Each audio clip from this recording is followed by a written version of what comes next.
On a passé un super moment en première partie. Allez avec nous encore pendant quelques petites minutes pour la conclusion. Fatou, tu avais une question pour Aïssa. Ouais, parce qu'on a menotté l'enfant, elle va pas partir comme ça. C'est rare qu'elle vienne ici. Déjà, Aïssa, sache déjà que tu es à la maison ici, donc tu viens quand tu veux. Le matin, pour boire le café, tout ça, là, le thé, tout ça. Bon, tu viens avec nous. Avec plaisir. Hein. Moi, faut pas me dire ça. Mais... Non mais il y a des auditeurs qui écoutent là. Ah ouais? Il y a au moins 100 000 auditeurs qui sont... notre fierté quand même. Donc tout le monde sait que tu as dit qu'il faut pas te... Donc tu as intérêt de venir, pardon. Et si tu viens, ramène des chouquettes. Avec grand plaisir. J'essaierai de pas toutes les manger avant d'arriver. Bon, on ramène aussi des brioches, des pains briochés, tout ça, comme ça. Bon, un peu pour tout le monde. Tu viens, puis on s'installe, on mange, tous les pas ton travail. Mais qu'est-ce qu'il y a? Je suis en train de me mettre bien. Oh. Non, mais plus sérieusement, je voulais que tu nous parles.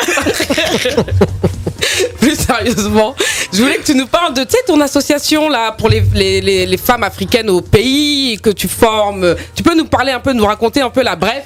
Alors, l'AMREF, AMREF, ouais. qui est l'association pour la médecine et la recherche en Afrique, c'est la première ONG de santé publique en Afrique.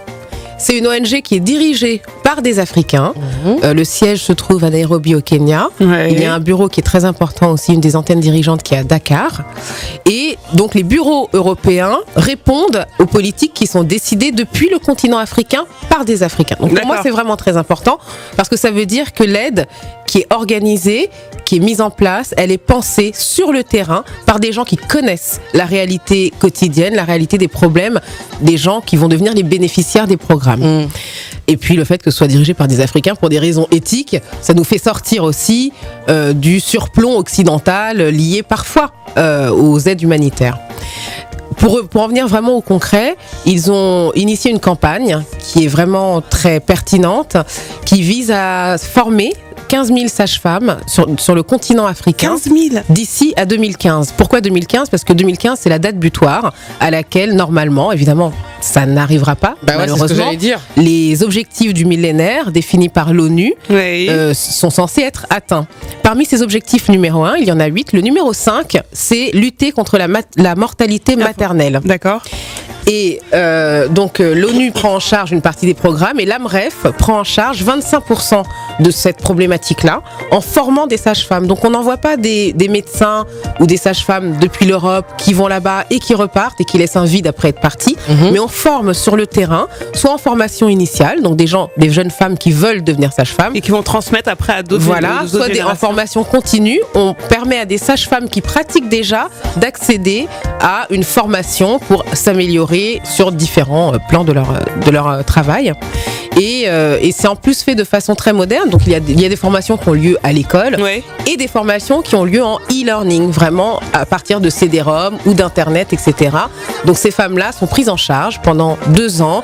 Elles sont outillées, elles ont des ordinateurs, elles ont des CD-ROM et elles apprennent le métier où elles se perfectionnent par cette méthode-là. Donc moi j'ai eu la chance d'aller sur le terrain avec plusieurs marraines et de voir à quel point le programme, puisqu'on a pu parler avec les bénéficiaires, avec des sages-femmes qui pratiquaient déjà, dont Esther Madoudou, qui est la sage-femme emblématique qu'on va proposer, enfin que l'AMREF va proposer pour le prix Nobel à travers la France. On espère que ça va marcher. Génial. Parce qu'elle fait un travail qui est extraordinaire et qui est vraiment emblématique du travail qui est fait par l'AMREF. Bravo. Et il faut savoir qu'en termes de dons, quand on aide l'AMREF, quand on aide une sage-femme, c'est 500 mamans qui sont aidées par an en Afrique. D'accord. Et une sage-femme endigue à son niveau la mortalité maternelle et infantile de façon extraordinaire.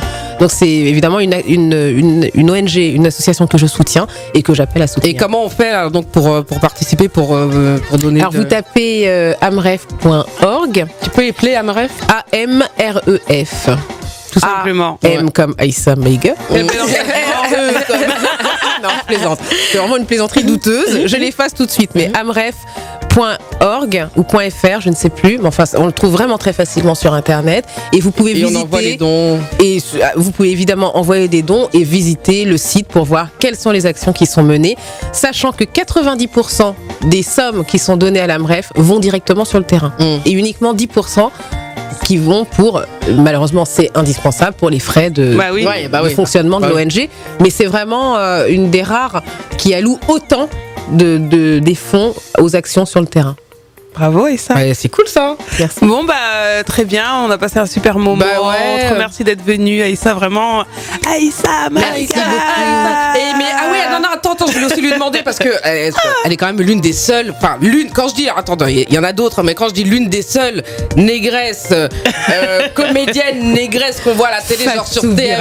Mais non, mais c'est vrai. C'est trop forte. Mais à la télé au cinéma. À la télé au cinéma, genre t'allumes ta chaîne hertzienne, genre France 2, tu vois une négresse dans un film français, alors je dis c'est comment, mais bon il y en a d'autres, il y en a plein d'autres, des Matagaba, Fatou Ndiaye et tout ça.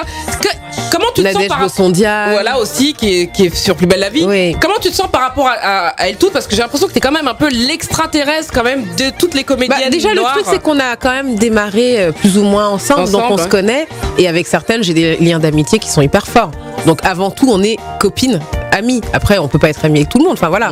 Donc je suis pas amie. Il suffit pas d'être une comédienne noire pour être mon amie. On imagine bien. Soyons clairs. Mais en tout cas, il y en a vraiment. Que ce soit Mata, Nadège, pour ne citer qu'elle, c'est vraiment des amis.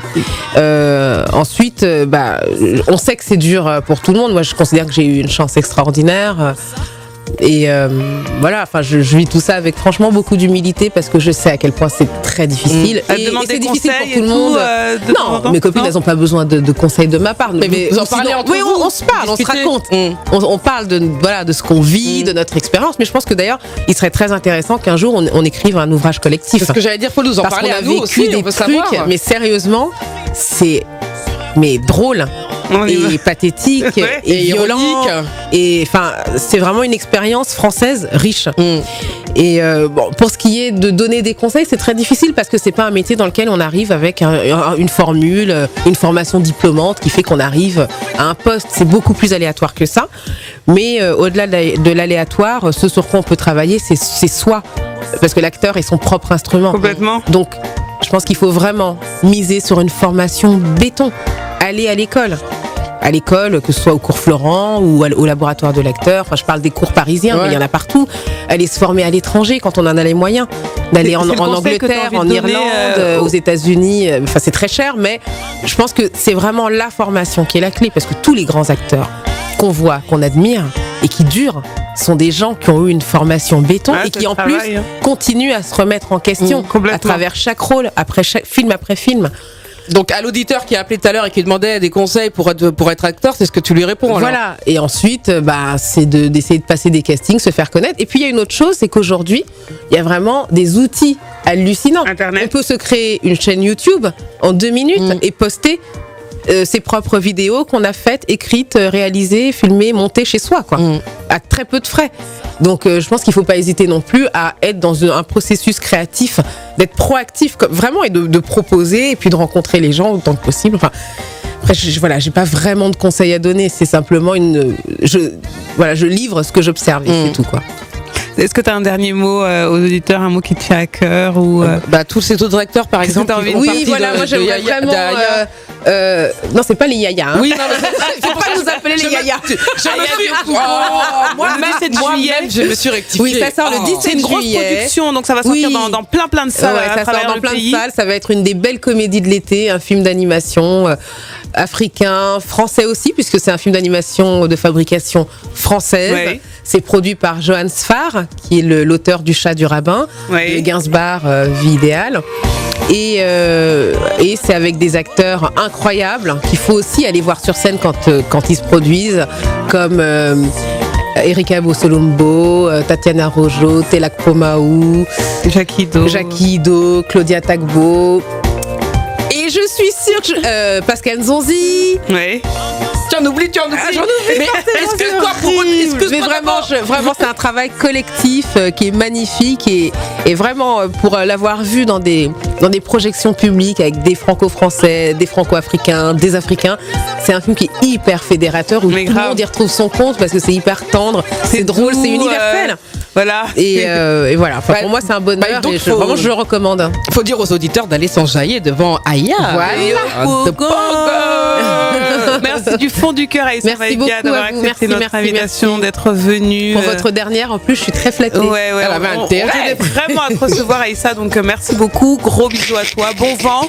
Et puis on est là, on te regarde, on regarde ton évolution avec un énorme plaisir. Et puis je sais que tu reviendras bien. Et puis avec grand plaisir, avec les chouquettes. Voilà, avec les chouquettes, et surtout continue de nous rendre fiers. C'est ça. Ça fait tellement de bien. Je vais faire de mon mieux, ça met la pression. Tu as la pression encore. Il est malade. Le travail est bien fait. Merci Aïssa. Merci à bientôt. Au revoir.